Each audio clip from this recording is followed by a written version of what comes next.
Chelsea itakuwa inamaliza game within 10 minutes. Amesema yeye amekuja kuwin. Yes. Chelsea inaenda kupata na Charlton. Game na itakuwa japo. Hiyo game sasa ni ya Liam. Liam alishasema yeye game zake 10 minutes game imeisha. Liam nani huyu? Liam Rosenia. Huyu alishasema 10 minutes game imeisha.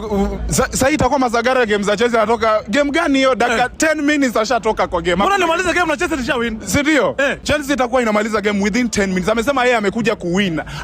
Hataki nini? Yeye ni kuwin tu vikombe. So pale Charlton tunaenda kuwararua wale. Juu tulisema Liam akiwasili kuna timu zinaenda kulia. Liam akiwasili kuna timu si ati akiwasili akiwasili akifika yani akidonjo pale kuna timu zinaenda kulia. Liam unaona ukitoa hiyo M kwa Liam lia. Na je akiamua kukuwasili? Na je akiamua kukuwasili? Sisi tutamfuta tu. Unajua tuweki mtu. Hatuwekangi mtu. Full time ngapi hapa?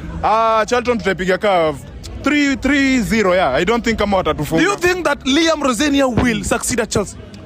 Yeah, I'm very hopeful.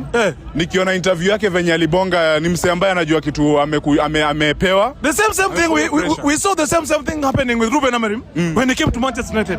He was a very media person talking about the philosophy and whatever he was to do. At the end of the day, it never worked out the way he wanted to. He wanted it to work out, right? Do you think the same situation might replicate itself with Liam? One thing with Liam Rosenia, he's not famous. Unajua Amorim alikuwa famous, alikuwa He was not famous. It is just because he beaten Man City. But he succeeded at Sporting, so people who are with high hopes. Unajua Strasbourg hata kule wako number 1. Unajua sasa tungeleta ingekuwa maybe Strasbourg wako number 1, tungekuwa na hiyo high hopes kwa kule amekuwa number 1 ameshinda kina PSG, but he's not famous. Na tumependa hiyo. Sisi haja yetu ni vikombe. Unajua hata Maresca alikuwa championship coach. Kashinda vikombe 2.